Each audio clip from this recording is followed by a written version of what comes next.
necesito igual que vayan realizando su intervención respectiva, preguntas o aportes de los que se vayan generando en relación a este tema, ¿no? Entonces, el pie plano es una patología netamente de mayor prevalencia pediátrica y con mucha frecuencia dentro de la consulta, ¿no? Igual ustedes probablemente con sus familiares van a ser preguntados con frecuencia sobre este tema para determinar si el niño presenta o no pie plano. Entonces, hoy día vamos a revisar todos estos temas, a definir adecuadamente y determinar de cuándo es un pie plano verdadero, podríamos indicar, y si este es patológico o no y necesita de algún tratamiento. Entonces, el grupo de Tatiana va a presentar el tema y vamos a ir igual aportando, ¿no? Espero el aporte también de los señores estudiantes. Comencemos, por favor. Bueno, buenas tardes con todos. Buenas tardes, doctor y compañeros. Nuestro grupo, como ya había mencionado el doctor, va a presentar lo que es pie plano. Pero para poder hablar de pie plano, primero debemos conocer un poco más. Entonces, el pie del ser humano presenta o está formado por 28 huesos, 55 articulaciones y múltiples ligamentos y músculos, el cual en conjunto es una estructura correctamente adaptada para cumplir determinadas funciones, las cuales se han dividido en tres especiales. La primera es la función motora, ya que el pie nos otorga las características adecuadas para poder tener un impulso para correr, caminar o saltar. La función del equilibrio y la función amortiguadora, la cual se encarga de soportar presiones altas en un breve lapso de tiempo. Pásale, por favor.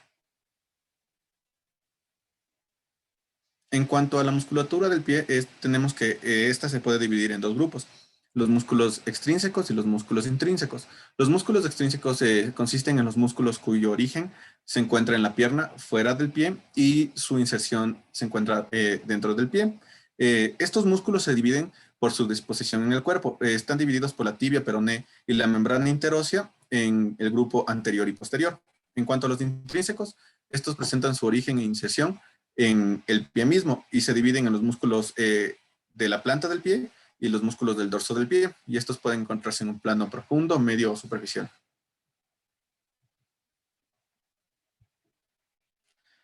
Para fines didácticos y de enseñanza, se ha dividido el pie en regiones anatomofuncionales. Estas son el antepié, el mediopié y el retropié. El antepié está compuesto de los metatarsianos y las falanges proximales, medias y distales. El mediopié está conformado por el cuboides, el navicular o escafoides y las cuñas o los huesos cuneiformes. Y el retropié está compuesto por el astrágalo y el calcáneo.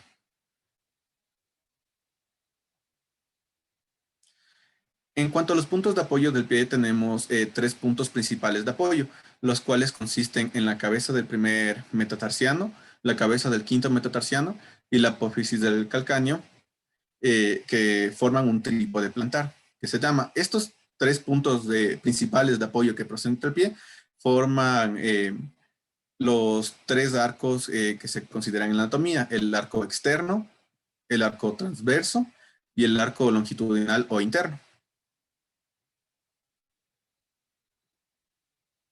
Ya. El arco anterior o transverso, también llamado, tiene como puntos de apoyo las cabezas del primer y del quinto metatarsiano. Las cabezas de segundo, tercer y cuarto metatarsiano normalmente no tienen un contacto tan grande con el suelo, lo que forma este arco anterior o transverso. En cuanto al arco externo, este arco está formado por tres huesos: el quinto metatarsiano, el hueso cuboides, y el cual no presenta contacto con el suelo, y el calcáneo, cuya tuberosidad posterior es el punto de apoyo posterior del pie. Este arco es más rígido debido a que es el encargado de transmitir el impulso motor al tríceps sural.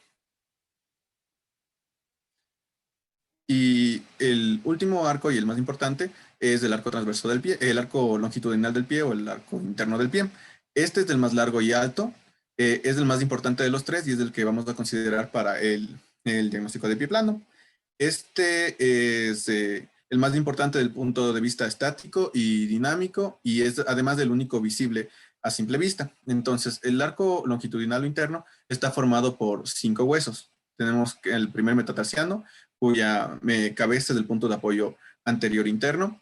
Tenemos también a la primera cuña o cuneiforme, al escafoides tarsal, que también es muy importante en cuanto al diagnóstico de pie plano, al astrágalo y al calcáneo, cuya tuberosidad posterior consiste en el punto de apoyo posterior del pie. Entonces, el escafoides es el hueso de principal importancia de estas para el diagnóstico de pie plano, debido a que su altura es considerada para el diagnóstico de esta patología, cuya elevación normal en relación al suelo se suele considerar de 15 a 18 milímetros. Bueno, durante la revisión de este tema es fundamental que ustedes tengan conocimientos claros sobre la parte anatómica y biomecánica del pie, porque de eso va a depender de que ustedes comprendan las alteraciones que suelen suceder en esta patología, debido a que va a existir una alteración de la parte anatómica en conjunto tanto muscular, ósea y ligamentaria, la cual va a provocar esta alteración. Sí, más adelante ya los compañeros van a ir indicando acerca de la patología. Continuemos. Ya. Entonces, ya dentro de lo patológico tenemos como una definición de pie plano a la deformación que existe en el cual el arco plantar interno disminuye en su altura o ha desaparecido por completo, generando un aumento de la huella plantar. Esa deformación puede ser de diversos tipos, desde fisiológica en ciertas edades hasta patológica en otros casos, y puede causar síntomas o puede cursar asintomática.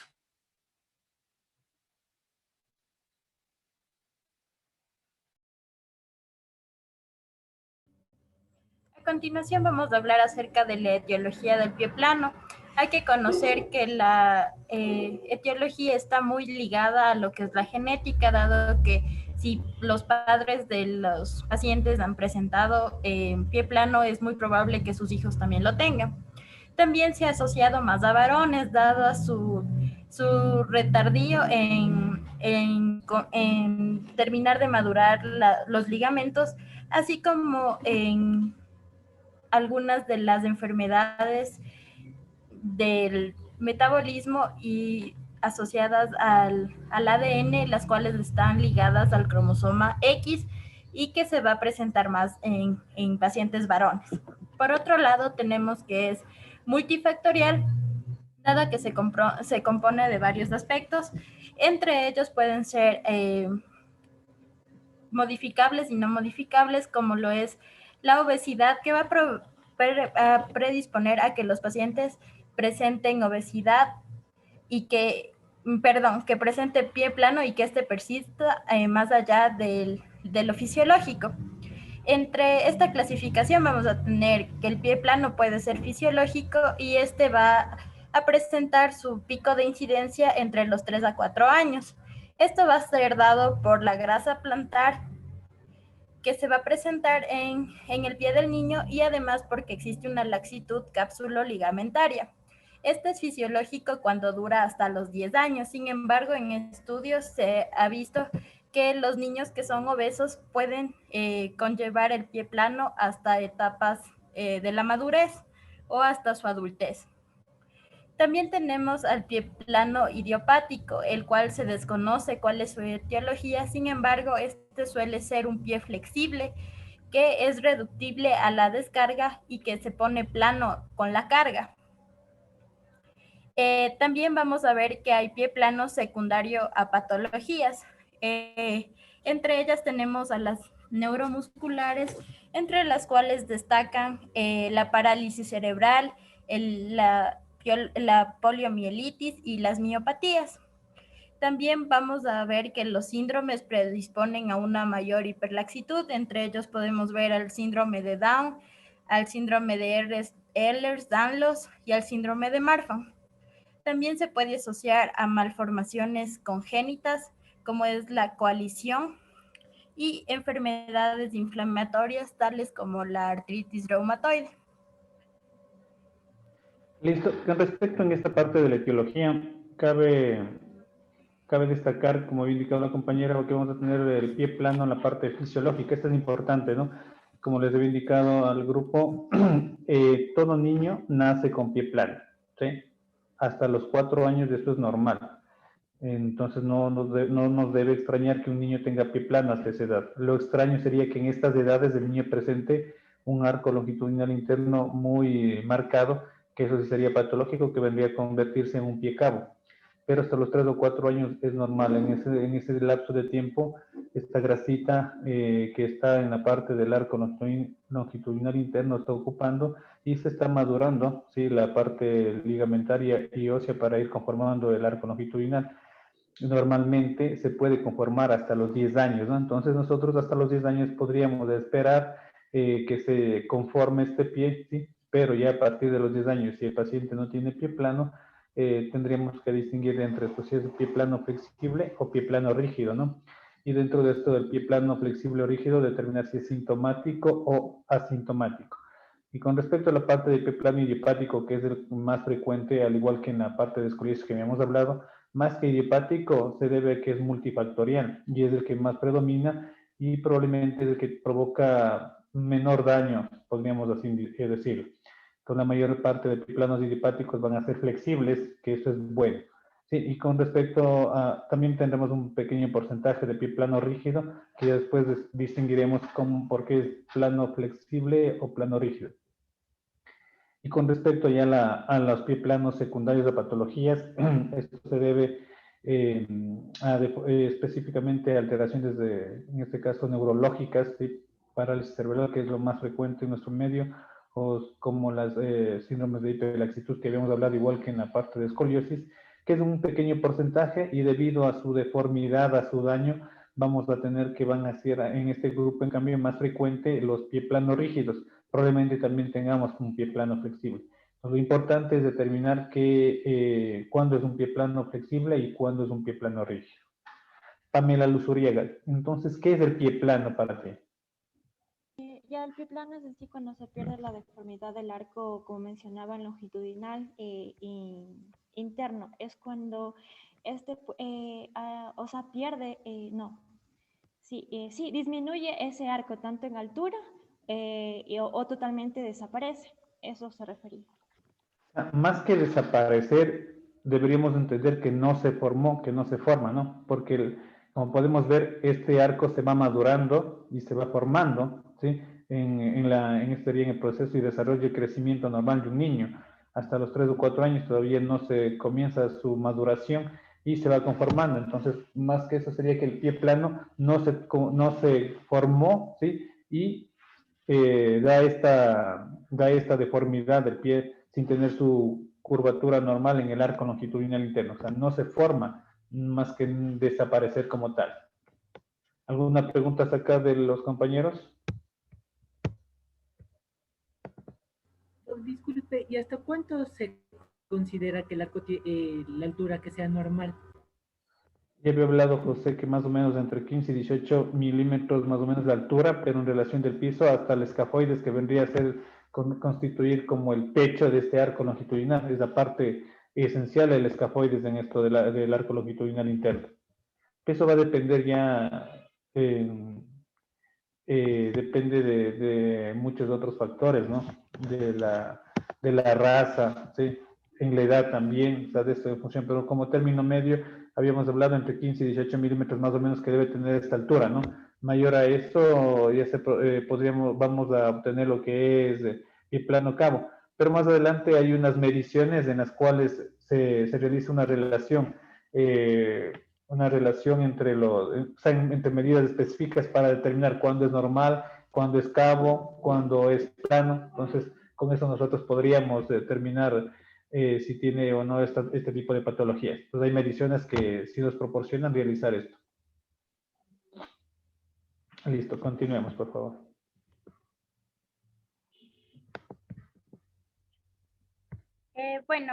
Tenemos algunas teorías para que se forme el pie plano, sobre todo el flexible.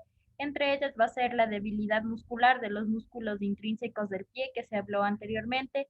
También va a haber una disminución de la fuerza ósea y ligamentaria También vamos a presentar una alineación rotacional anómala en la que aumenta la torsión tibial y va a haber una mala alineación del retropié.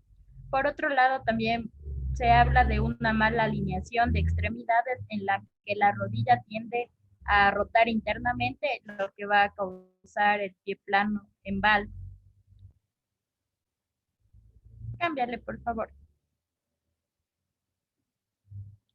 En cuanto a la clasificación anatómica de los tipos de pie valgo, pie plano valgo, vamos a tener al tipo subtalar. Este va a hacer que el astrágalo vaya hacia adelante, hacia abajo y hacia adentro. En este va a haber un desplazamiento rotatorio del complejo articular subtalar y del talón navicular. También es importante destacar que el ápice de la deformidad va a estar en la articulación talón navicular.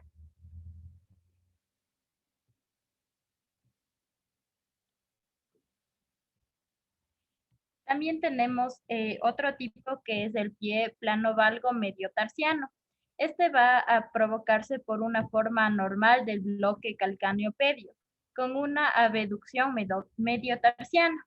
En esta patología, el ápex se va a encontrar en la articulación navículo-cuneiforme, a diferencia de la subtalar.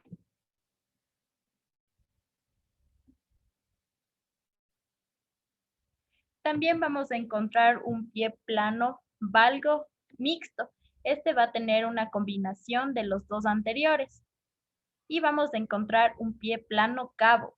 ¿Qué va a suceder con este? Es que la columna medial va a encontrarse totalmente aplanada, mientras que la lateral va a presentar una concavidad. En esta va a existir una abducción mediotarsiana y el ápex va a ser variable. También este se va a caracterizar por una pérdida de la cobertura talón-navicular. Pamela, ¿cuál es la importancia de esta clasificación anatómica? La importancia sí es para ver qué tipos de pies vamos a encontrar, si es pie plano cabo, mixto o subtalar, porque dependiendo de eso me imagino que es el tratamiento.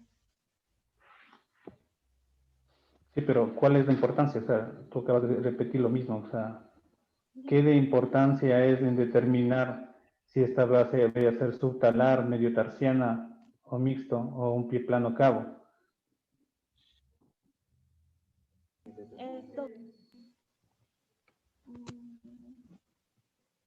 Bueno, yo pensaba que era eso. Si tienes un pie plano subtalar, de lo que hayas revisado tú, si hay un pie plano subtalar, ¿cuál sería el tratamiento?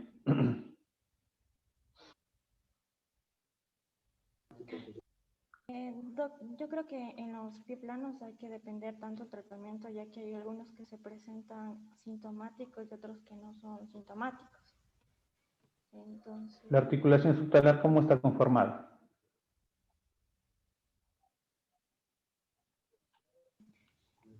Entonces, si no sabes la conformación, las articulaciones, estamos perdidos, o sea, estamos hablando en chino. Si tú no sabes cuál es la articulación subtalar, entonces podemos seguir hablando y no vas a entender, básicamente.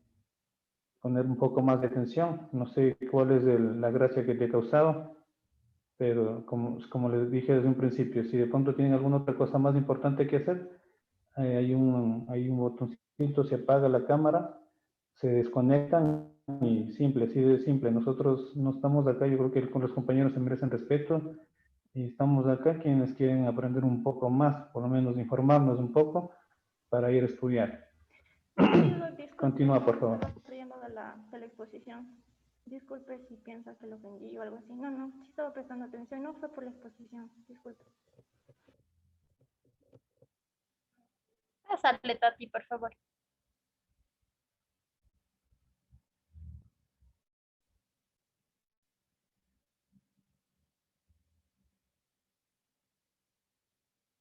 Continuemos. Bueno, ¿alguna pregunta con relación a esta parte? Esto hay que entender, es lo más complejo, creo que de la parte de biplano.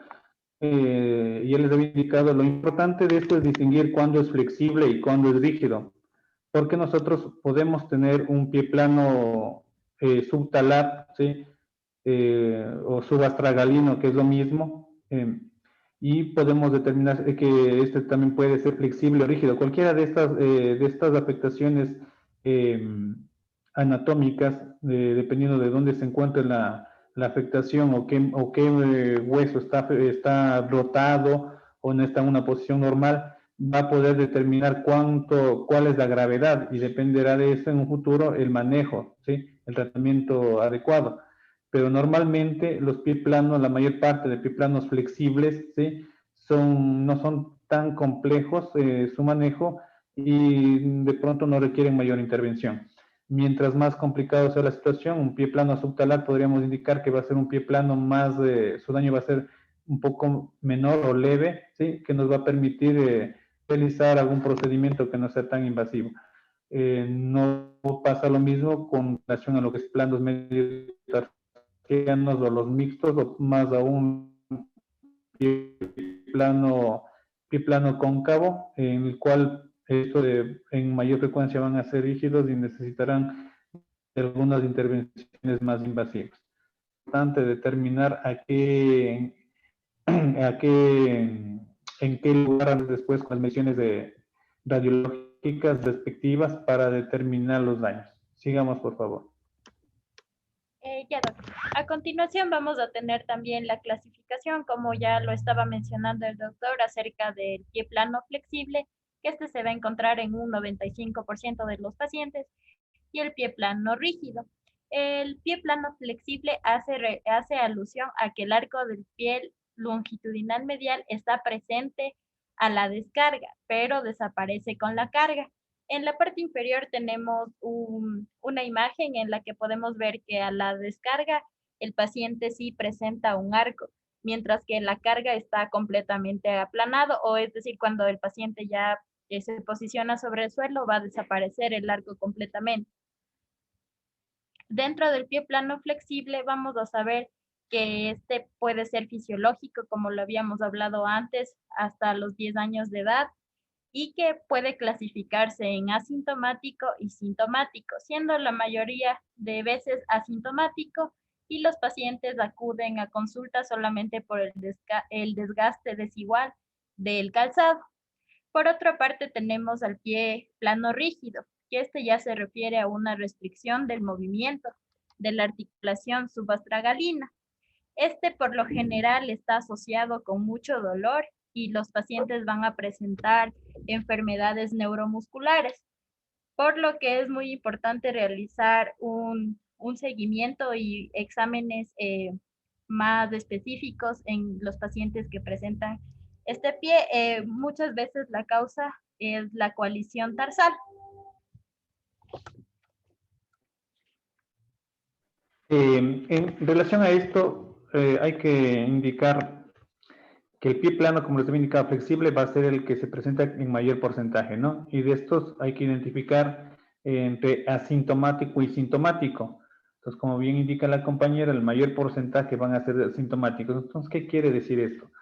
Que normalmente un pie plano, ¿sí? Asintomático, si no causa problema, pasado ya los 10 años de edad, podríamos indicarlo, no hay problema, no merita ningún manejo, ningún tratamiento, no merita nada, ni exámenes, ni tratamiento, si no causa molestia. Un pie plano sin molestias vendría a constituirse algo fisiológico para esta persona, si no da ninguna molestia.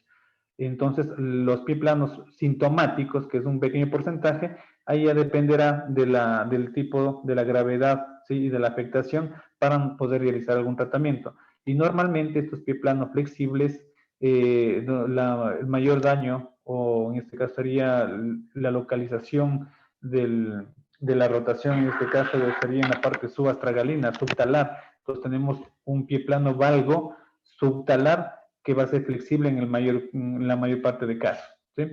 Entonces, esto es importante nosotros determinar, que la mayor parte de pie planos van a ser flexibles y van a ser sintomáticos, y por ende no van a requerir ningún tratamiento, ningún manejo, ningún tipo de plantilla como normalmente se lo suele hacer, porque en lugar de favorecer, eso podría dañar.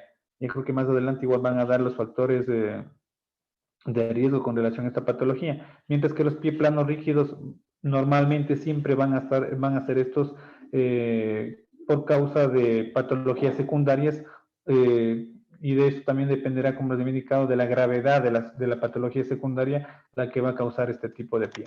Continuemos.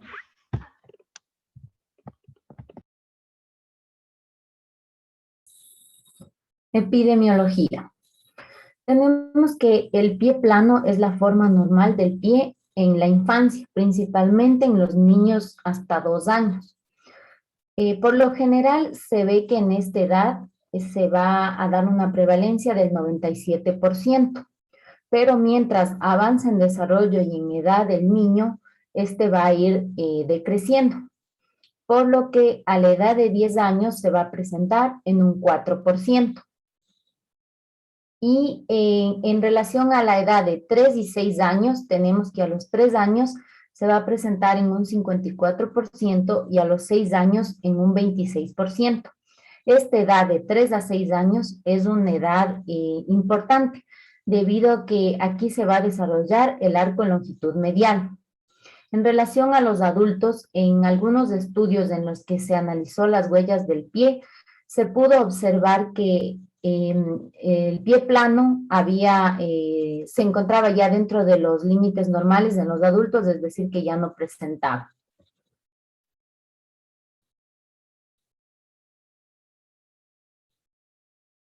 En relación a los factores que pueden predisponer a los niños a tener este pie plano, va a ser una mayor laxitud articular, el sexo masculino, la obesidad y la edad, principalmente en los niños de 3 a 6 años. El sexo masculino y la obesidad se asocian mayormente a tener pie plano en niños de 7 a 8 años, y la obesidad principalmente en la persistencia del pie plano en niños mayores a esta edad. Así también encontramos diferentes patologías que pueden predisponer a que aparezca el pie plano, como es patologías neuromusculares, miopatías, síndromes, malformaciones congénitas, entre otras.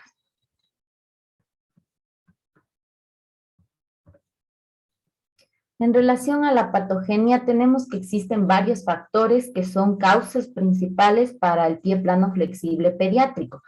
Entre estos tenemos la disminución de la fuerza de los músculos del pie, ya que los pacientes con pie plano requieren mayor actividad muscular intrínseca durante la deambulación para la estabilización del pie. Debido a esto, a que se requiere una mayor actividad muscular intrínseca, es que puede aparecer el dolor y se va a manifestar como un pie plano sintomático.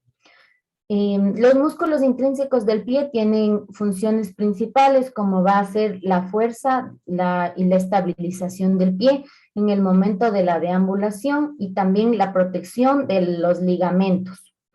Tenemos que los músculos intrínsecos van a ser los interóseos dorsales y plantares y el oponente del dedo pequeño del pie.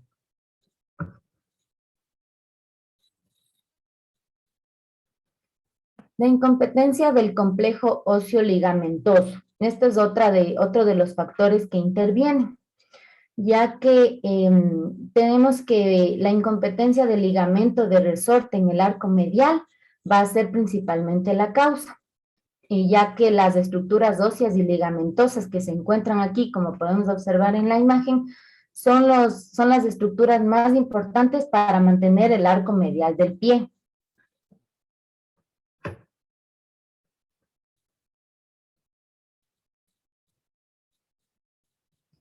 Dentro de la teoría de la debilidad muscular, se investigó acerca de los grupos musculares extensores en pacientes que presentan pie plano flexible.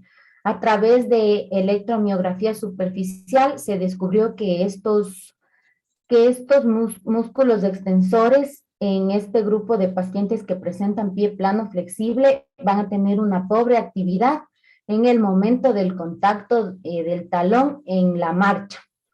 Entonces, la debilidad de estos músculos extensores van a provocar desequilibrio general en el pie, y es una situación importante o determinante para que se persista el pie plano.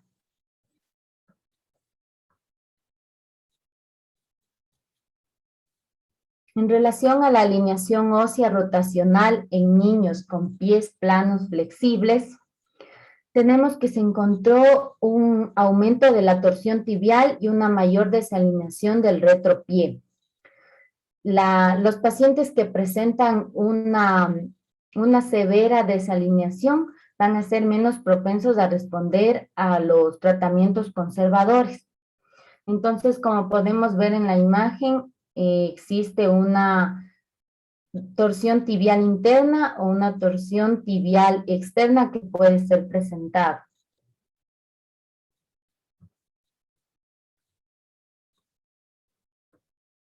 Y con relación a la alineación de las extremidades, tenemos que la rotación interna de la rodilla es la desalineación más común. La presencia de esta rotación interna va a asociarse con la presencia de sintomatología en los pies y también con anomalías de la posición. El desarrollo del pie plano es multifactorial, ya que van a intervenir alteraciones tanto de los huesos, ligamentos, músculos del pie, la alineación general de la extremidad y alteraciones o enfermedades comórbidas que presenten.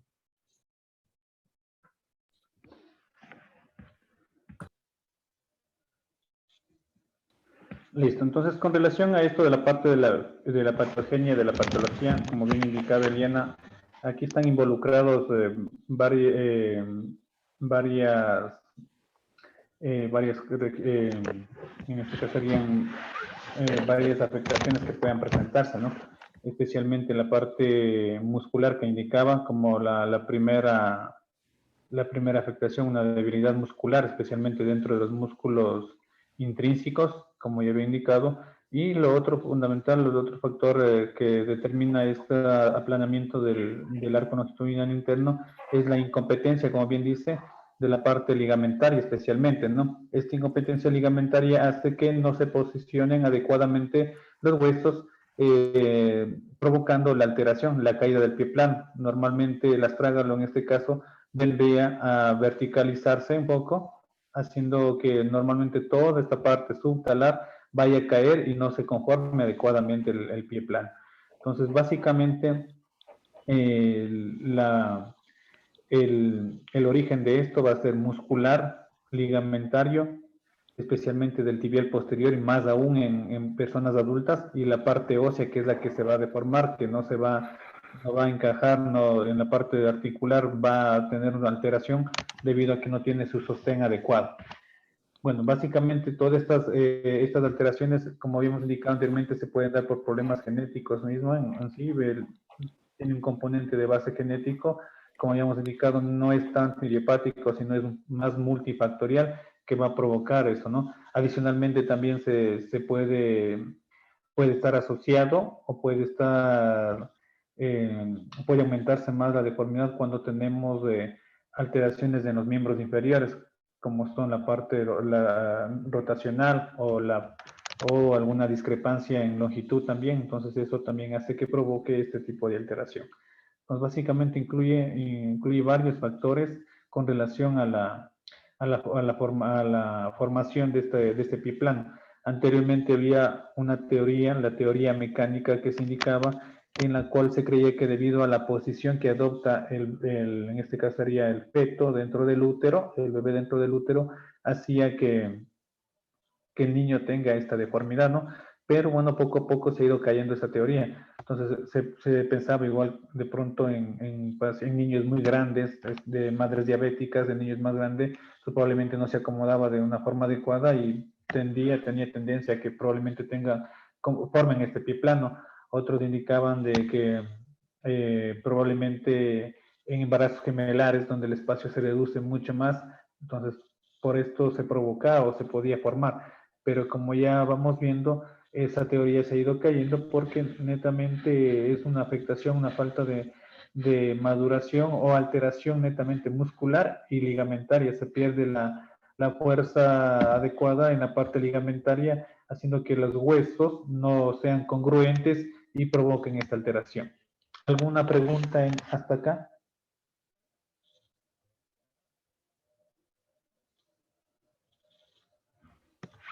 Doc, disculpe, un pie plano flexible sí se puede volver ya rígido. ¿Y en cuánto tiempo sería más? No, un pie plano flexible va a ser flexible, no se puede pasar a pie plano rígido, ¿no? Pie plano rígido tiene sus otras causas. El pie plano flexible puede pasar de asintomático a sintomático, ¿sí? Y en función de eso habría que determinar la causa, ¿no? A ver si es que este pie plano flexible es un pie plano flexible idiopático, podemos decir que no hemos encontrado una causa justa, o puede ser secundaria a alguna otra patología. Entonces habría que, pero que un pie plano de flexible para ser rígido no se da, no se puede, porque ya vamos a determinar por qué se da el pie plano rígido, ¿no? Sigamos con la parte del diagnóstico. ¿Alguna otra pregunta más? ¿Alguien más? Gracias. Doc, la Sí. parte del pie plano flexible sintomático, no sé si estoy bien, usted dijo que es por un pie plano flexible a nivel subtalar. La mayor parte, verás. Entonces, los pie planos flexibles, ¿sí? Y los pie planos rígidos pueden tener su alteración a nivel subtalar, medio tarsiano, mixto, o pueden ser también plano cabo, ¿sí?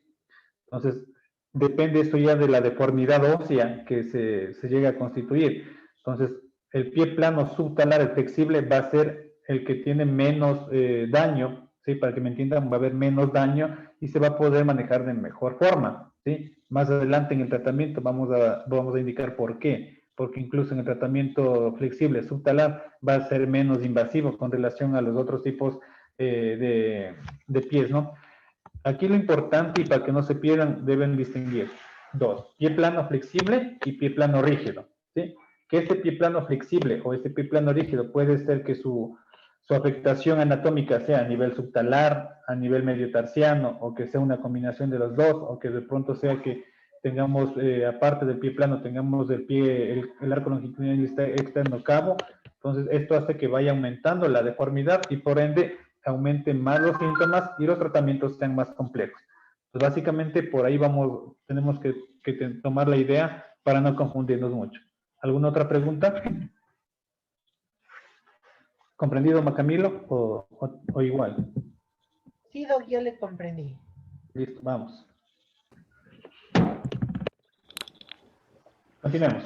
Ya, bueno, para el diagnóstico principalmente nos vamos a basar en lo que es la anamnesis, el examen físico, la valoración de las medidas antropométricas del pie y la huella plantar y exámenes radiológicos.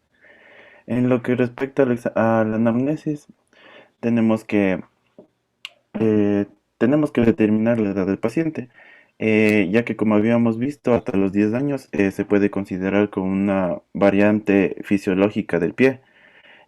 La mayoría de los pacientes se van a presentar asintomáticos y esto se puede considerar como variantes de la normalidad. El motivo de consulta más frecuente es por una deformidad del pie, que esto causa principalmente preocupación por parte de los padres. Tenemos otros motivos como es el desgaste del calzado.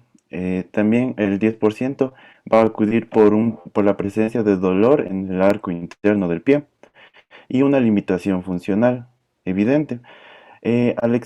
También debemos investigar sobre los antecedentes patológicos familiares, en el cual vamos a preguntarle si algún familiar ha presentado dolor del pie o tuvo la necesidad de usar un calzado especial.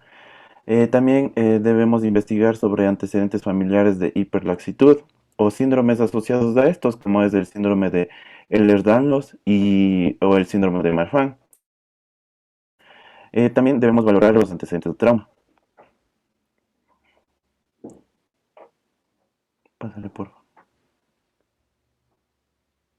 Al examen físico debemos valorar lo que es el examen musculoesquelético, en lo cual vamos a valorar la rotación de la cadera. ¿Cómo vamos a realizar esto? Pedimos al paciente que se ponga en un decúbito prono y que flexione sus extremidades inferiores. Tomamos las piernas y vamos a hacer movimientos rotacionales tanto internos como externos, en la cual vamos a determinar que si presenta una asimetría en lo que es estas rotaciones, podemos estar presentes ante una anteversión femoral o una retroversión femoral, los cuales van a asociarse a un pie plano. También, como vemos aquí en la imagen superior derecha, debemos valorar el ángulo del pie, con el muslo. Entonces vamos a pedir al paciente que se coloque en decúbito prono, en el cual pedimos que flexione la rodilla a 90 grados. Entonces trazamos una línea imaginaria en lo que es el eje del pie con el eje del muslo, como vemos aquí. Entonces esto nos va a determinar el grado de torsión tibial, en el cual un exceso de torsión tibial puede contribuir a la aparición de pie plano. También debemos valorar la marcha, en lo cual vamos a pedir al paciente que marche, que haga una marcha en talones y en punta. Cualquier alteración en lo que es la marcha nos puede indicar de problemas neurológicos subyacentes que se deben investigar a profundidad más adelante. También debemos valorar el examen de la laxitud generalizada mediante los criterios de Bateson, en el cual consta de 5 criterios. El primero, se le pide al paciente que ponga, como vemos en la imagen, en la segunda imagen, coloque su pulgar contra el antebrazo. Entonces, si el paciente puede realizar esto, vamos a colocarlo un punto por cada extremidad, ya sea derecha o izquierda. Entonces, también vamos a pedirle al paciente que haga una dorsiflexión extrema de lo que es el quinto dedo. Si es que esta sobrepasa los 90 grados, también se valora como un punto, tanto en el miembro derecho como en el izquierdo. También vamos a valorar la hiperextensión del codo y la hiperextensión de la rodilla, en las cuales se habla de hiperlaxitud cuando esta va a sobrepasar los 10 grados. Y también debemos pedirle al paciente que flexione su tronco y vemos si es que el paciente puede tocar sus palmas contra el suelo sin flexionar las rodillas.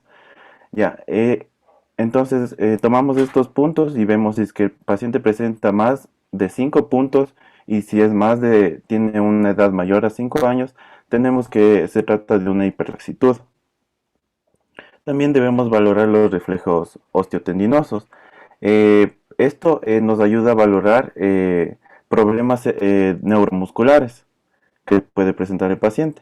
También valoramos el IMC para descartar problemas de sobrepeso u obesidad, que es un factor de riesgo para la presentación de pie plano. Con la parte de diagnóstico ya clínico, bueno, igual que la patología anterior que habíamos revisado, la escoliosis, la parte de la anamnesis es fundamental, ¿no? Y más aún sabiendo de que igual tiene un origen congénito, tenemos que buscar toda la información respectiva familiar, los antecedentes neonatales que son fundamentales, entonces hay que hacer una investigación bastante profunda para ir determinando las causas. Adicionalmente a eso también tenía que indicarles, normalmente el uso de calzado de edades muy tempranas también hacen que se produzca o sea un factor agravante con relación a pie plano.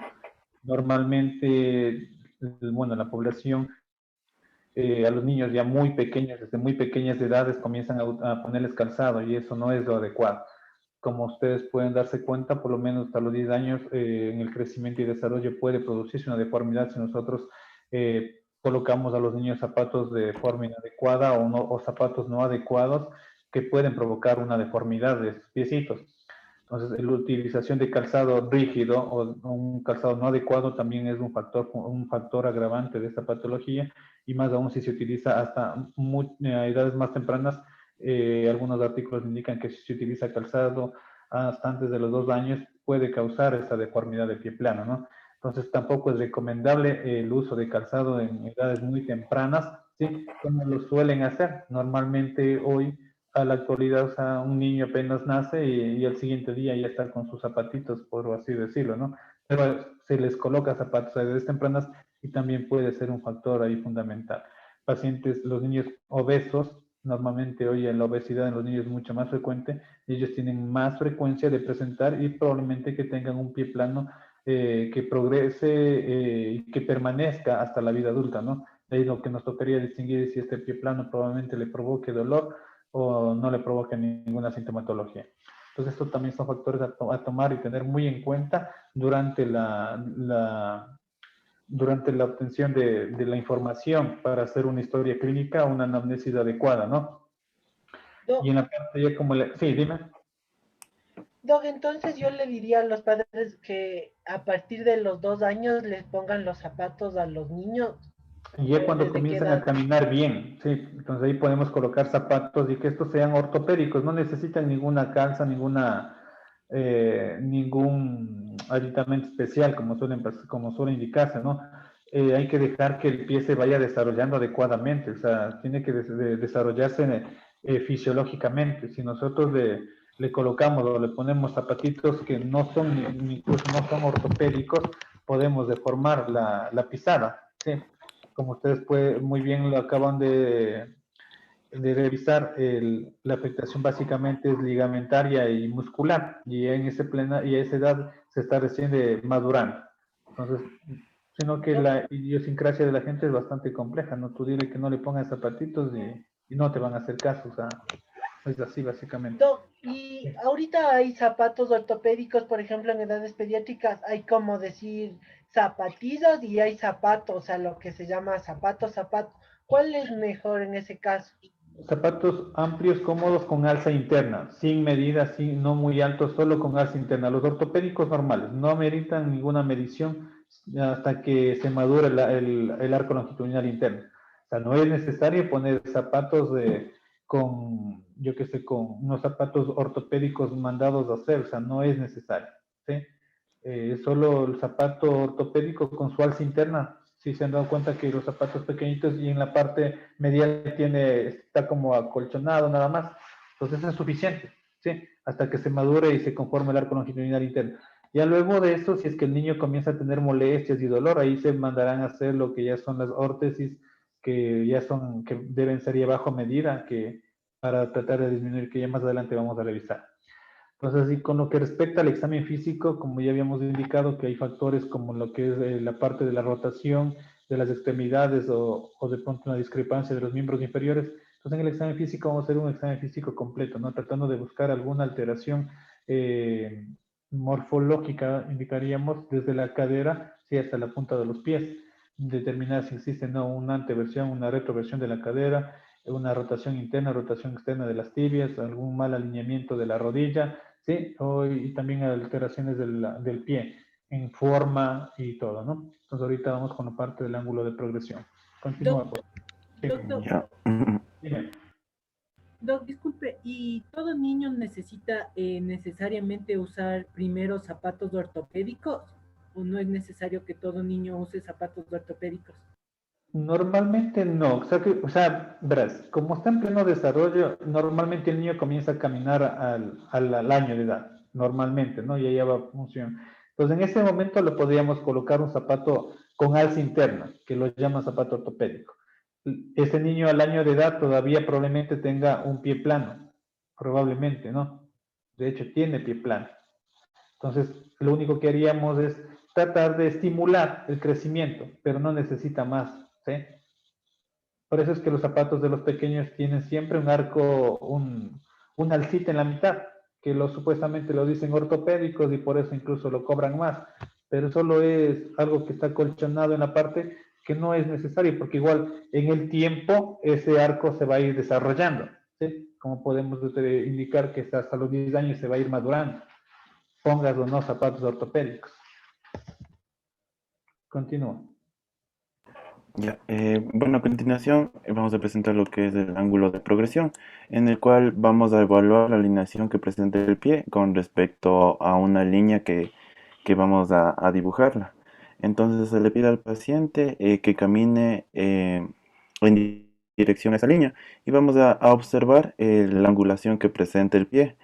Esto nos va a permitir valorar la alineación rotacional de la extremidad inferior, en el cual tenemos que si los dedos del pie van hacia adentro, tenemos que es un ángulo de progresión negativo, y si van hacia afuera es un ángulo de progresión positivo.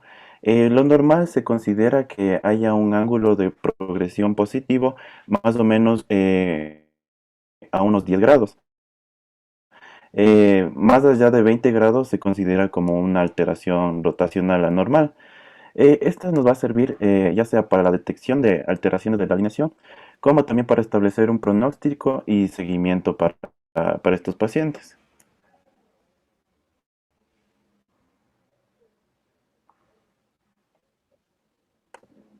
Ya. En la exploración física también vamos a valorar el pie en descarga, en la cual vamos a valorar principalmente esto nos va a la valoración de pie en descarga y con carga nos va a principalmente a determinar si el pie plano es flexible o es rígido, en el cual vamos a valorar la flexibilidad del bloque calcaneopedio.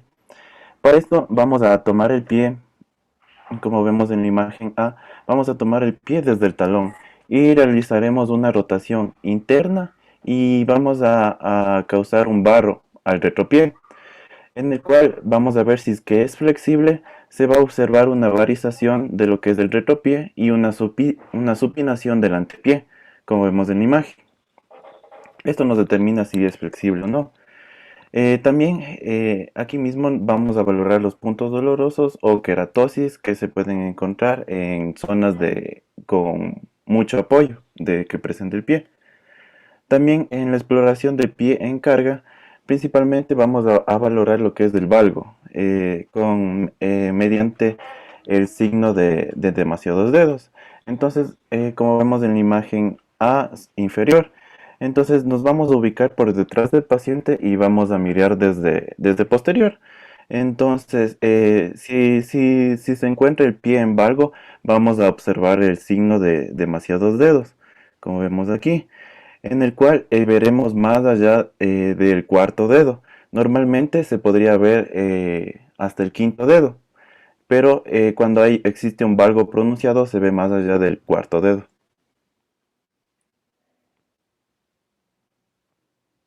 También aquí podemos realizar el test de Rodríguez-Fonseca, en el cual pedimos al paciente que se ponga en puntillas, como vemos en la imagen. Al ponerse en puntillas, si el pie es flexible, tendremos que aparece el arco plantar y el talón se va hacia abajo. Entonces, cuando el pie no es flexible, entonces se va a mantener el pie en valgo y no va a aparecer el arco plantar medial. Entonces, tenemos que cuando no aparece el arco y cuando no causa un barro, tenemos que el pie es rígido, un pie plano rígido. También realizaremos el test de Jack. Entonces, para la realización de este test, cogemos el dedo gordo o el hallux y lo vamos a llevar a una flexión dorsal máxima. Este signo es negativo cuando se produce una elevación del arco plantar y más de una varización. Cuando el test es positivo o este es rígido, no va a presentar la elevación de lo que es el arco plantar y también no va a causar la varización del pie. Pásale, por favor. También podemos hacer el test de Silver-Skjold, en el cual vamos a valorar el compromiso del complejo gastrosóleo y el compromiso del tendón de Aquiles, en el cual vamos a colocar al paciente en lo que es el decúbito supino. Entonces, lo que vamos a realizar es la dorsiflexión, pidiendo al paciente que flexione la rodilla y una dorsiflexión pidiendo al paciente que extienda la rodilla, como vemos en la imagen. Ya, aquí vamos a encontrar dos escenarios. Cuando ocurre una restricción aislada del gemelo, va a haber una limitación de la dorsiflexión con la rodilla extendida a menos de 10 grados. Y cuando hay una restricción del complejo gastrosóleo y un compromiso del tendón de Aquiles, tenemos una limitación en la dorsiflexión de la rodilla tanto extendida como flexionada. Ya. Esta parte es fundamental que hay que entender del examen físico, es lo más importante. Y las pruebas fundamentales, lo que es el test de Jack y el test de Rodríguez Fonseca y esta de Silverskill. Entonces, el test de Rodríguez Fonseca, como indicaba, solo pedimos al paciente, cuando ya se pueda parar, que se coloque de puntillas, y si se forma el arco longitudinal interno, esto es un pie flexible, ¿no? Si no se forma, ya es pie plano rígido, ¿sí? Entonces, ese es el test de Rodríguez Fonseca. Pie plano flexible cuando al realizar, colocar al paciente en puntillas, se eleva el arco longitudinal interno. Igual que el test de Jack, que solo aplica cuando el paciente no se puede parar o es mucho más pequeño y realizamos el test de Jack haciendo del quinto dedo, en este caso del dedo gordito, podríamos decir, hacemos una dorsiflexión forzada y también se conforma al realizar este movimiento, si se eleva el arco longitudinal interno, es un pie flexible y si no, es un pie plano rígido. Por una parte, esto es fundamental y lo más fácil, práctico. Y lo otro, para determinar si este pie plano flexible, el pie plano rígido, tiene compromiso de la parte muscular, como hemos indicado en un principio, ¿no? Entonces, aquí determinamos si hay compromiso, ¿no?, del gastrosóleo y del tendón de Aquiles. Entonces, lo único que se valora el test de Silverskill es el equinismo del pie, ¿sí? Si tenemos un equino con la pierna extendida, un equino aproximadamente de 10 grados, ¿sí?, indica que hay un problema, una restricción o una afectación a nivel de la parte muscular de los gemelos, ¿sí? Esto siempre y cuando al realizar en cambio en flexión, el equino se quite y compense, ¿no? Entonces ahí tenemos que solo la afectación es muscular. Pero si este equino persiste tanto en extensión como en flexión, quiere indicar que no solo está tomado la parte muscular, sino también la parte del tendón y habrá la necesidad probablemente de hacer algún procedimiento de alargamiento del tendón para mejorar esta parte del pie plano, ¿no? En conjunto con un procedimiento óseo, el que sea necesario. ¿Sí? Entonces, básicamente esto es fundamental. El test de Silverskill, test de Rodríguez Fonseca y test de Jack. Continúa, por favor, rapidito el que está con las diapositivas. Más pilas, están muy lentos, por favor, y todavía falta de revisar. Ya. Bueno, dentro de las medidas antropométricas, nosotros vamos a ver que son medidas que nos permiten también determinar el estado del pie del paciente. Entonces, como primer punto, nosotros tenemos aquí el ángulo tibio-calcáneo, en el cual vamos a utilizar un goniómetro. Entonces, este ángulo es aquel que se va a formar desde el talón con el resto de la pierna. Entonces, se dice que se va a extender aquí, como ustedes ven, una línea vertical que tiene que pasar por el centro del hueco popliteo y también tiene que pasar por el centro del talón en sí. Entonces, va a haber un ángulo que es fisiológico, que es, que es más o menos de 5 a 10 grados y que puede variar en el caso de los niños, que puede ser hasta de 7 grados. Entonces, para hacer esto tenemos dos opciones. En la primera opción, nosotros vamos a hacer que el paciente apoye sus pies en el suelo y en esto lo que va a hacer es que se va a repartir el peso del mismo sobre sus extremidades. Entonces, y voy a utilizar el goniómetro para poder medirlo. En la segunda opción, nosotros lo que podemos hacer es adoptar una posición horizontal con respecto al suelo. Entonces, estas son las dos opciones que nosotros tenemos para poder medir este ángulo. La siguiente, por favor. Ya. Como segunda opción para las medidas antropométricas, nosotros tenemos la altura del dorso del pie. Entonces, en esta es una altura o es una medida que nos va a permitir que nosotros podamos medir o sea, es utilizada para poder caracterizar la medida del arco plantar. Entonces, nosotros vemos aquí en la flechita roja que está señalando desde qué punto es el que vamos a irnos, porque este me va a permitir definir la longitud más alta del dorso del pie al 50% del mismo.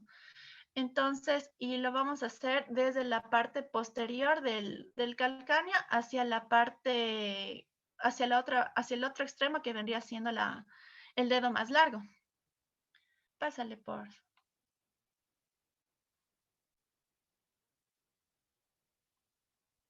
Ya.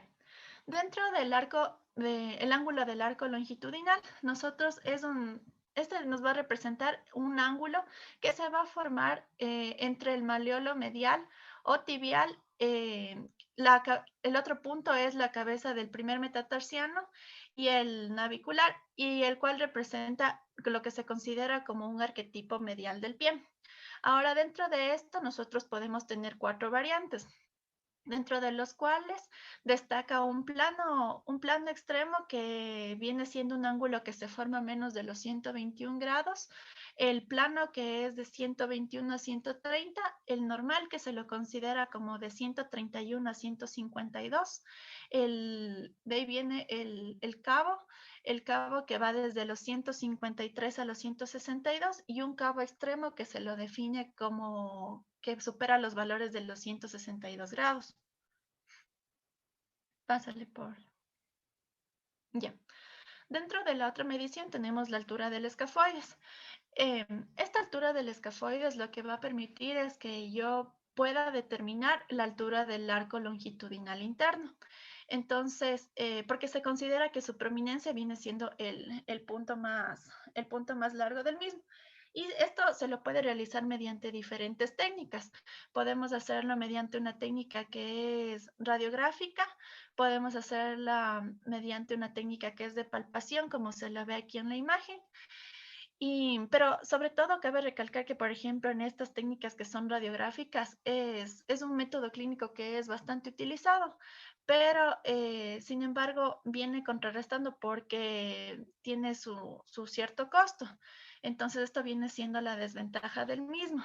Y también la radiación a la que se somete el paciente, que muchas veces es lo que es la decisión de él que la que impide realizar este procedimiento. Regrésale, por favor. Ya, lo podemos hacer mediante el método de palpación directa, como lo vemos en la imagen. Y también esta tiene sus ventajas y también sus desventajas. Dentro de las ventajas, se puede decir que es un método muy fácil de realizar y muy rápido, y es sencillo.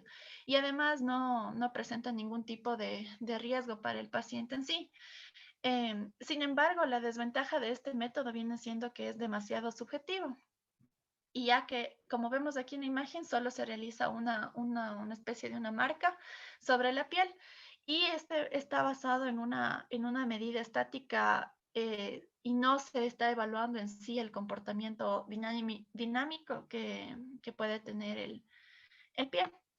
Entonces, hay una que se la denomina la altura del escafoides, que es de tipo normalizado.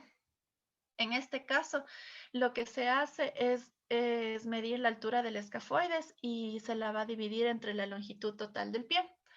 Es decir, desde la parte más posterior del talón a la más anterior de los dedos, se podría decir. Pásale por... Ya, la huella plantar es un método que a nosotros nos permite bastante poder dar una descripción adecuada del pie del paciente. En esto también es importante porque va a variar bastante como ustedes ven ahí, va a variar bastante la longitud. Entonces, de acuerdo a lo que se va haciendo el método de la huella plantar, entonces va a haber diferentes grados, como vamos a ver en la siguiente diapositiva. Pásale, por favor. Ya. Entonces, mediante el método de huella plantar, nosotros vamos a ver que aquí existen 4 grados. Ya no veo la presentación. Ya vi. Ya, bueno, siguiente, por favor. Ya, dentro de unos métodos que me sirven para poder analizar la huella plantar, tengo el fotopodograma, que es uno de los más utilizados. Este me va a poder permitir obtener datos que sean válidos y también que son de buena calidad. Entonces, lo que voy a hacer es recoger el contorno, que es el pie como objetivo que nosotros tenemos para ver cómo se está formando esto. Que lo normal sería que no se ¿cómo sería? Que no se dé un resultado total del pie, sino que van a haber ciertas zonas fisiológicas por las cuales no se van a poder detallar. Pásale por... Ya, dentro de los ángulos que yo puedo obtener, es el ángulo de Clark. El ángulo de Clark se basa en que es bueno, su valor normal viene siendo de los 32 a los 44. Se basa en que yo tengo que calcular el ángulo formado por una línea, como nosotros vemos aquí, que se forma una línea tangente entre las dos zonas que vemos aquí del pie, que son las más salientes dentro de la parte interna del pie. Y esto lo hace también con el otro punto que viene siendo ¿cómo es? El punto del antepié, el otro con el que se va a formar la tangente. Yo lo voy a utilizar también mediante el fotopodograma. Pásale, por favor. Ya, el índice de GPX, este me va a permitir valorar el istmo plantar de la huella. Entonces, en lo que me va a permitir medir es la relación que existe entre la zona más estrecha del istmo y la zona más ancha del antepié.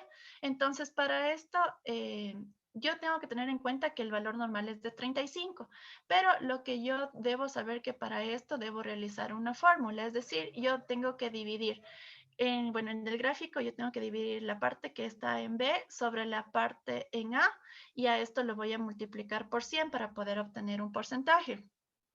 Entonces de esto, como les había indicado, debe ser de 35%.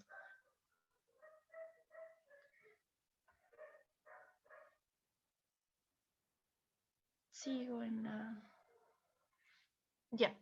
El índice de esta Heli, en cambio, me va a permitir determinar la relación que va a existir entre la línea que pasa por la parte más estrecha del pie, y es decir, entre lo que aquí tenemos como B, y el ancho máximo de lo que viene considerándose la huella del talón, que lo tenemos aquí como C.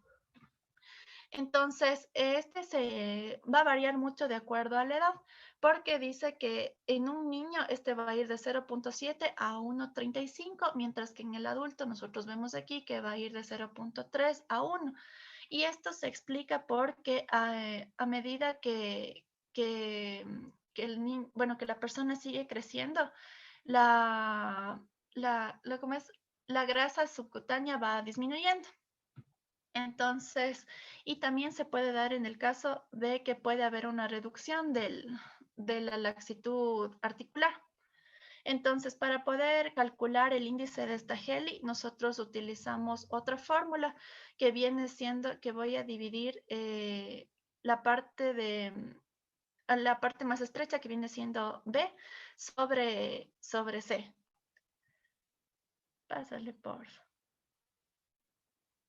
Ya. Otro de los métodos, aparte del podograma, como habíamos visto al inicio, viene siendo el pedígrafo, que es muy similar al fotopodograma. Entonces, lo que va a hacer, como aquí vemos en la imagen, es que el paciente va a impregnar su pie en una superficie que es hecha de goma y que es muy práctica de realizar. Entonces, lo que vamos a hacer es señalar la huella la huella plantar del paciente como tal.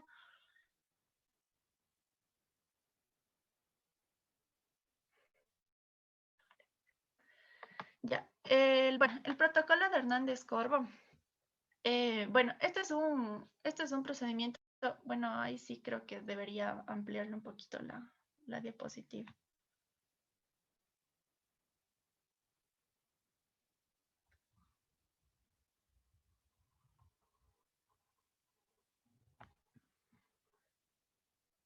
Bueno, este procedimiento lo que me va a permitir es que yo voy a trazar dos puntos. Entonces, vienen siendo las prominencias más internas que tiene el pie. Entonces, no sé si le pueden ampliar un poquito el gráfico. Ya. Bueno, en este caso se realiza un trazo inicial que viene siendo como una tangente, como habíamos visto igual en los anteriores casos. Luego lo que se va a hacer es marcar otro punto desde la parte más anterior de la huella, donde se van a incluir los dedos. Y también en la parte más posterior. También se van a trazar mediante esto ciertas perpendiculares y en estos puntos lo que se va a hacer es realizar unos como trazos iniciales y se dice que la distancia entre estos trazos tiene que ser es una medida fundamental y se trata de trasladar lo que más se pueda durante estas veces. Lo que se trata es que se trata de trazar una línea que sea perpendicular, que si le amplías un poquito el gráfico, tiene que haber un número 3. Ya, que este punto número 3 va a pasar por la parte más externa de la web. Va a haber otra perpendicular que va a caer sobre el número 4, que lo vemos aquí en la parte izquierda. Y otra que va a ir por la parte 5, pasando también por la parte más externa del número 6, 7 y 8. Entonces, vamos a tener que, para poder calcular este protocolo como tal, la distancia tiene que ser la distancia entre el trazo inicial y el número 6 viene siendo la X que nosotros vemos en esta fórmula, que representa el ancho del metatarso. Y la distancia entre el número 9, que, bueno, no creo que vean ya el gráfico, pero la distancia entre el número 9 y el 7 viene representando la variable y, que viene siendo el arco externo de una superficie de apoyo.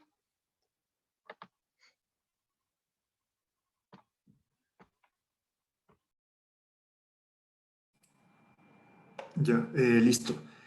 Respecto a las pruebas radiológicas que se puedan pedir en el paciente, bueno, tenemos que tener en cuenta que primeramente las pruebas de RX no se van a encontrar indicadas en pacientes que, como ya se mencionó anteriormente, tienen un diagnóstico de pie plano flexible. Sin embargo, estas pruebas se pueden solicitar ante pacientes que tienen un pie plano flexible asintomático, sobre todo por el dolor, y en pacientes con sospecha diagnóstica o con una sospecha de pie plano rígido.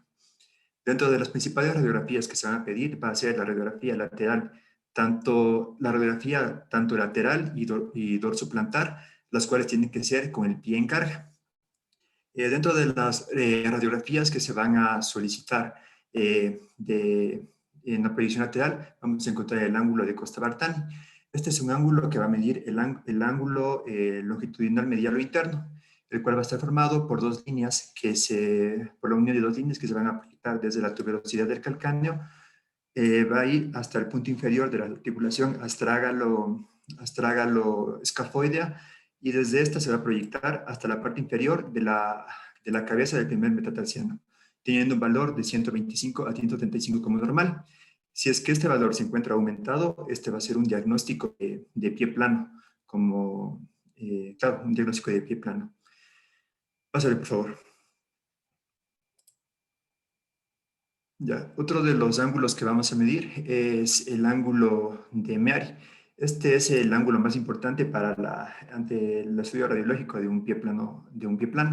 Este va a estar formado por un ángulo que va desde el eje longitudinal o mayor del hueso astrágalo, el cual se va a proyectar hacia sobre el eje longitudinal del primer metatarsiano.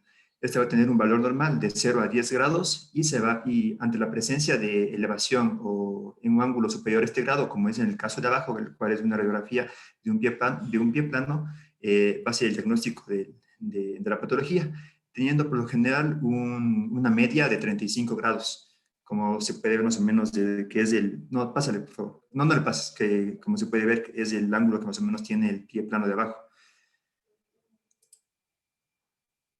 Ya pásale. Otra de las proyecciones que se va a solicitar va a ser el ángulo de inclinación del calcáneo, el cual va a estar formado por una línea paralela a la base al suelo y con la intersección entre los dos puntos inferiores del hueso calcáneo.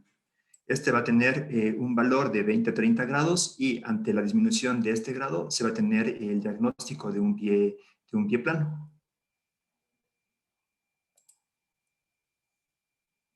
Listo. Otro de los ángulos que vamos a tener en cuenta va a ser el ángulo que se va a estar formado entre el eje longitudinal del hueso astrágalo con la articulación navicular, el cual va a tener un valor de 90 grados. También el eje que se forma entre la articulación del hueso navicular con la superficie articular de la distal de la primera cuña, que va a tener un valor de 0 grados. Y el eje que se va a formar entre la unión de los dos puntos inferiores del hueso calcáneo con el eje longitudinal del quinto metatarsiano, teniendo un valor de 160 grados. Ya. Otro de los ángulos que vamos a medir aquí, bueno, va a ser el ángulo lateral astrágalo-calcáneo. Este va a estar formado por la unión o intersección entre los ejes mayores, tanto del hueso calcáneo como del hueso astrágalo, teniendo un valor normal de 25 a 50 grados. Pasa, por favor. Y finalmente tenemos el ángulo lateral de inclinación astragalina, el cual va a estar formado por la intersección de dos líneas entre la base con la línea que interseca con esta, que va a ser del eje longitudinal del hueso astrágalo, teniendo un valor de 21 grados más o menos 4 grados.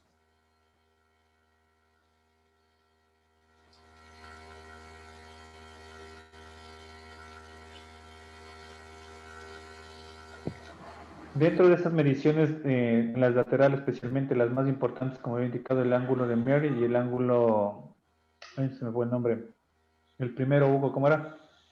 El ángulo de Costa-Bartani, Doc. Estos dos ángulos son los más importantes para medir. El resto puede hacerlo. Incluso el último ángulo que indicó Hugo es parecido al ángulo de Mary, si se dan cuenta, pero nada más sustentando como base, en este caso sería el piso, ¿no? Nada más.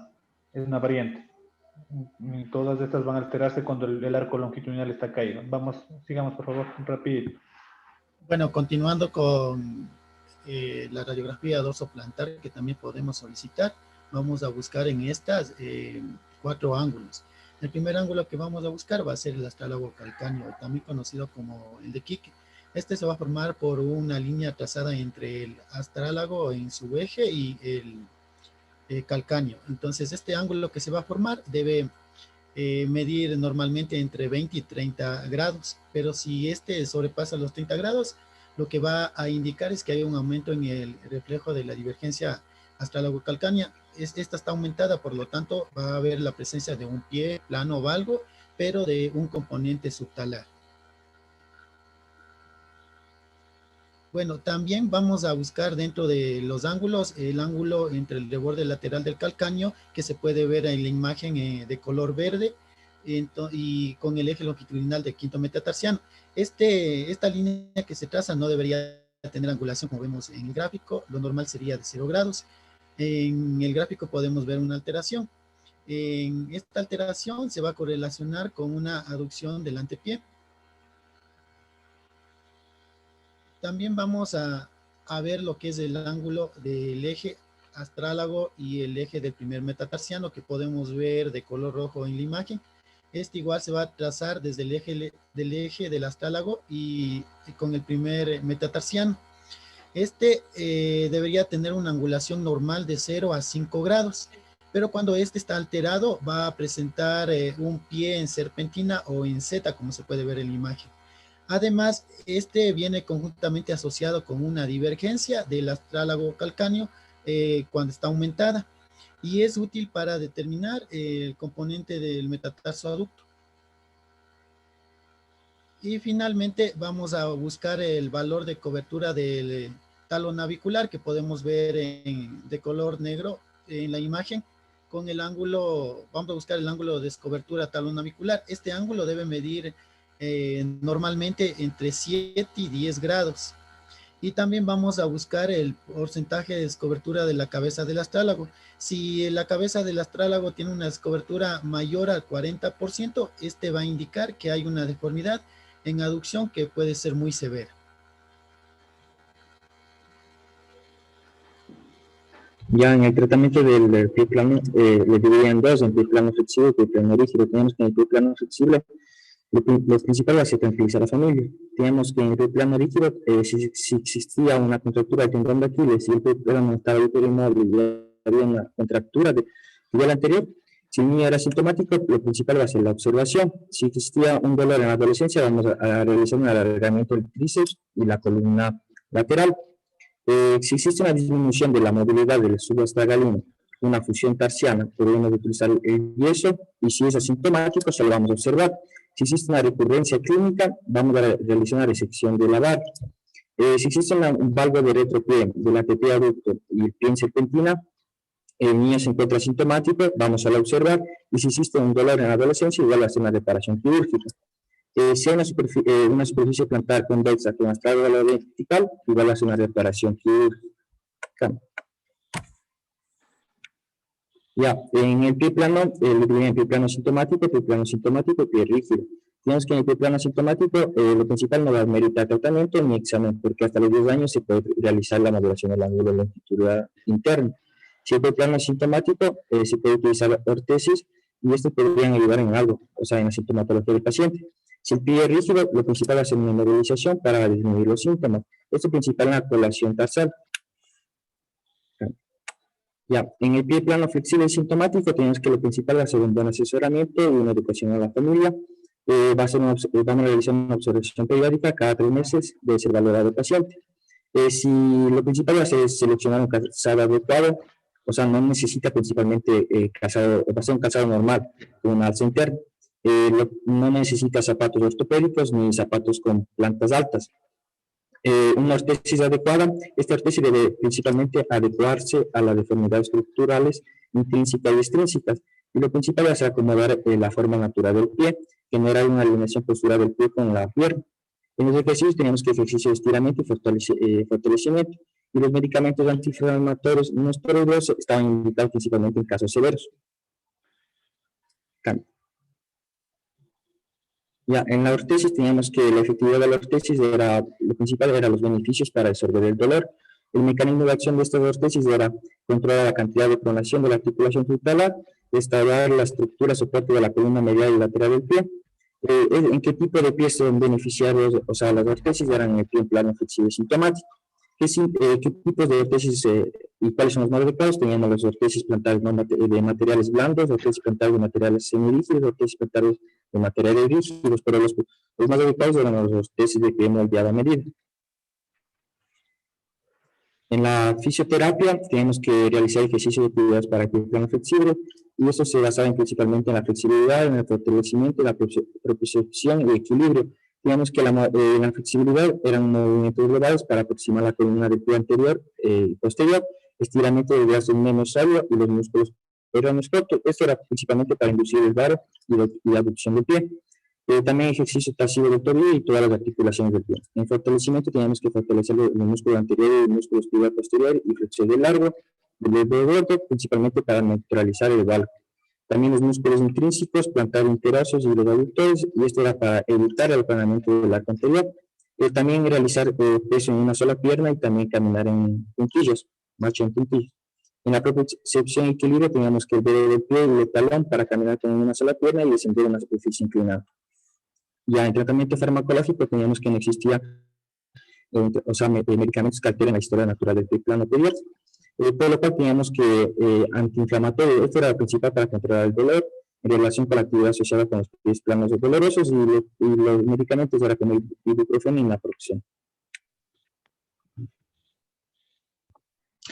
Entonces, cabe indicar el tratamiento básico del pie plano, y como habíamos visto, el 95% es un pie plano flexible, pero estos debemos distinguir el pie plano sintomático, ¿no? Entonces, el asintomático no va a meritar de nada, como dicen, no necesita ningún tratamiento, ninguna intervención, el niño déjenlo vivir tranquilo, no es necesario ningún calzado exclusivo para él, nada, o sea, probablemente un calzado con una alza interna normal, común y corriente es suficiente. En el pie plano sintomático, aquí hay que distinguir en este caso, si es que este pie plano sintomático está afectado, tiene afectación del tendón de Aquiles y de la parte muscular de los gastrosóleos. Y en base a eso, lo que se va a aplicar es una intervención no quirúrgica ortopédica. Si durante 3 meses se va evaluando 3 hasta 6 meses, si en 6 meses sigue con el dolor, cambiará de tratamiento, ¿no? Pero en este pie plano sintomático no vamos a mejorar nada, la deformidad va a seguir, lo que vamos a disminuir es el dolor. Y ahí viene la intervención de las órtesis, que disminuyen el dolor, no es que va a formar el pie plano, eso que se entienda bien. Las órtesis son solo para disminuir el dolor y que el paciente, y que el niño, el paciente tenga su comodidad y pueda hacer sus actividades normales. Y él probablemente utilizará siempre órtesis permanentemente, sí, es solo para controlar el dolor. No vamos a intervenir, no vamos a hacer absolutamente nada. Si con eso es suficiente, no hacemos absolutamente nada. Si a partir de los 6 meses vemos que este tratamiento implementado al paciente no ha sido el adecuado, como les digo, ahí tendremos que ya recurrir a procedimientos más invasivos y van a depender, como decía, esto si es que tiene afectación o no de la parte tendinosa y muscular. Continuamos. Ya, continuemos. En cuanto al tratamiento quirúrgico, como el doctor nos acaba de explicar, ¿qué pasa cuando el tratamiento conservativo no es suficiente? Cuando existe una limitación funcional significativa, cuando existe el dolor y sobre todo sigue presentando sintomatología, es necesario abarcar otro tratamiento invasivo, y esto lo vamos a hacer siguiendo como es importante la presentación anatómica en la que esté afectada el pie plano.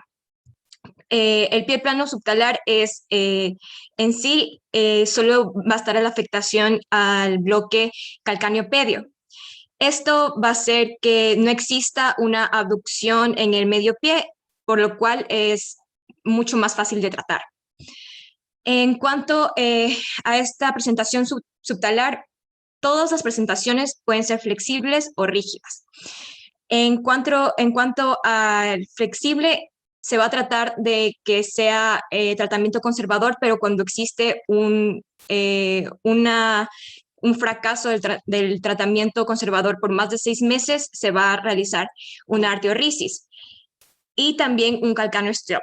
En cuanto al calcáneo-stop, es un procedimiento mínimo que va a hacer, lo que va a hacer es limitar la rotación externa en valgo, entonces va a producir un efecto varizante.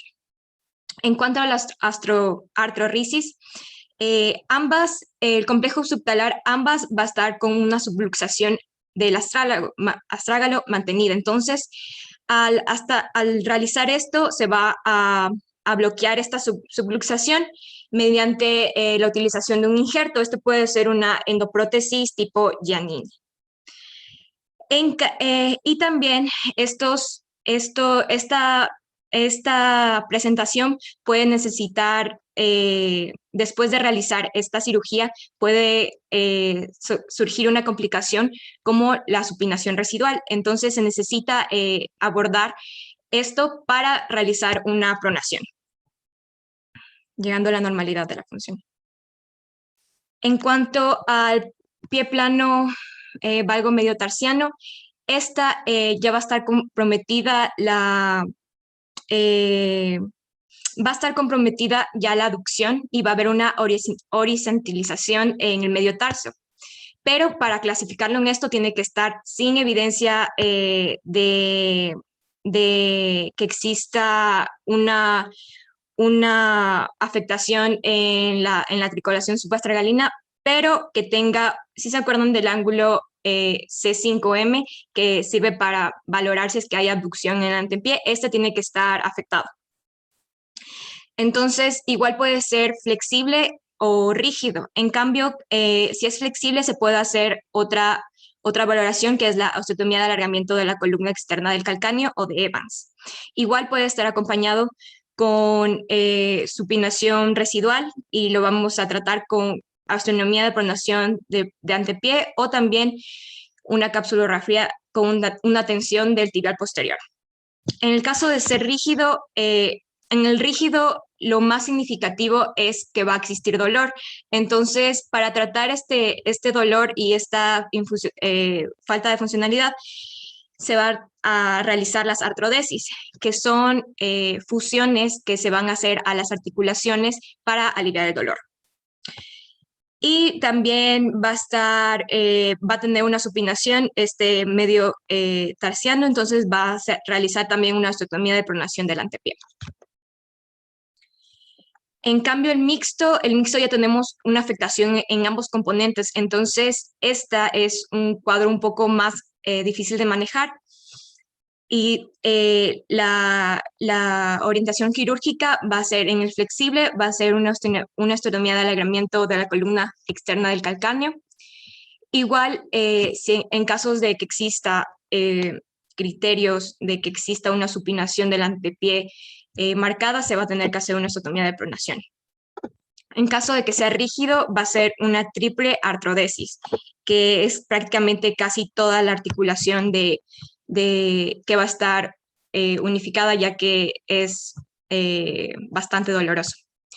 En el pie plano cabo, en el flexible, una osteotomía de pronación del antepié.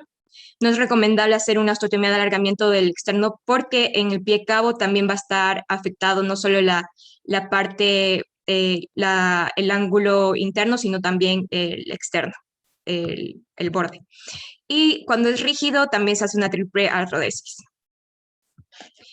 Entonces, de acuerdo a la osteotomía, estas van a ser intervenciones ya más invasivas y se van a acompañar de tratamientos en cuanto a los tejidos blandos.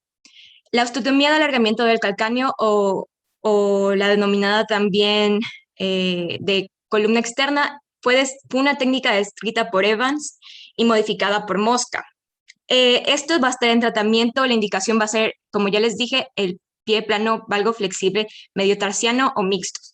Pero también se va a dejar este tipo de abordaje para cuando existe coalición talocalcánea y resecable. La técnica quirúrgica va a ser una incisión lateral, puede ser longitudinal, pero otros la hacen en forma de L siguiendo la anatomía.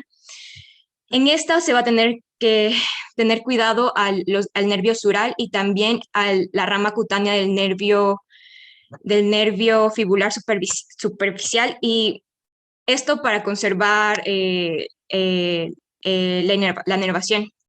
También cuidado con los tendones peroneos y se va a hacer una apertura hacia el calcáneo, en donde se va a insertar unas agujas de Kirchner en la articulación calcáneo-cuboidea, esto para estabilizar la subluxación del cuboides y así estabilizar el injerto que se va a poner, y es puede ser un auto o un halo injerto de 8 a 10 milímetros.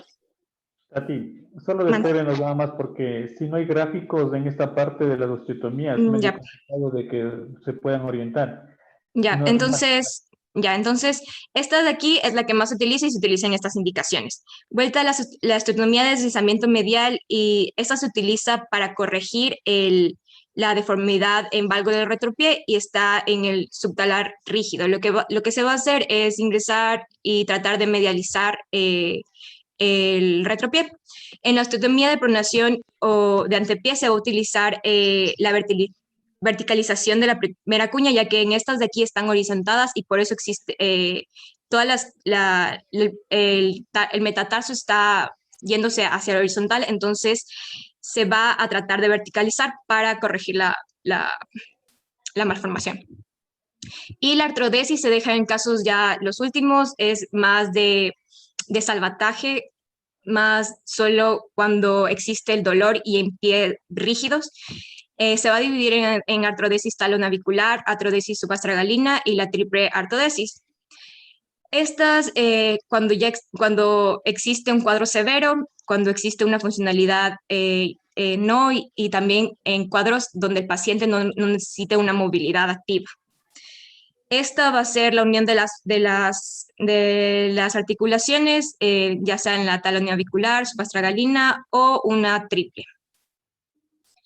Y en las partes blandas, como ya les dije, esta va a ser en conjunto con las osteotomías y según los requerimientos del paciente, ya que en algunos pacientes pueden haber un acortamiento del tríceps dural o un acortamiento del peroneo o así, pero esto es un tratamiento individualizado por cada paciente.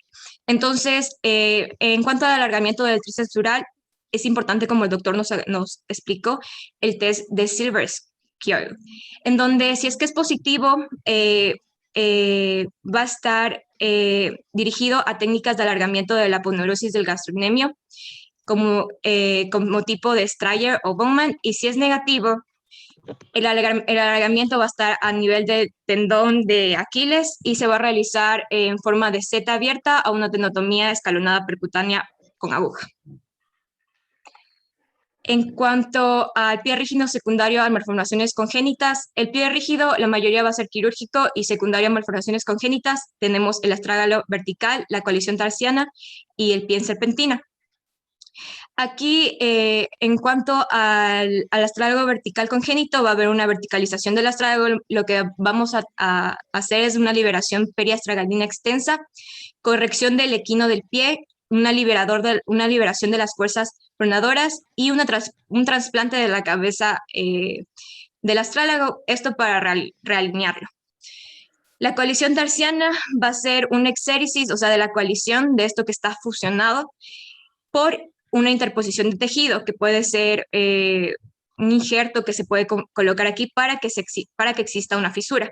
Pero existe otro tratamiento moderno en donde, según la articulación fusionada, se va a resecar por vía endoscópica, igual creando una fisura, pero esta no es necesario interposición del tejido y hay mejores resultados con el tratamiento moderno. Y en el pie de serpentina vamos a utilizar una osteotomía de alargamiento de la columna externa con corrección del antepié, porque va a estar con una aducción bastante marcada, y esto va a ser mediante la técnica de Casuac modificada en percutánea. Gracias. Ok. Entonces, como pueden hemos podido revisar, bueno, la mayor intervención que nosotros podemos hacerlo es en el pie plano flexible sintomático, ¿no? En donde no necesita mayor intervención, como habíamos visto. Probablemente la utilización de órtesis, un poco de fisioterapia, control cada 3 meses y determinar si ha mejorado o no. En el peor de los casos, cuando no mejore un pie plano flexible sintomático, podemos realizar esos procedimientos como son la artrosis, que son mínimamente invasivos, o el calcáneo stop, que cualquiera de las dos técnicas son mucho más, son factibles de realizarlo con menos complicaciones y con buenos resultados.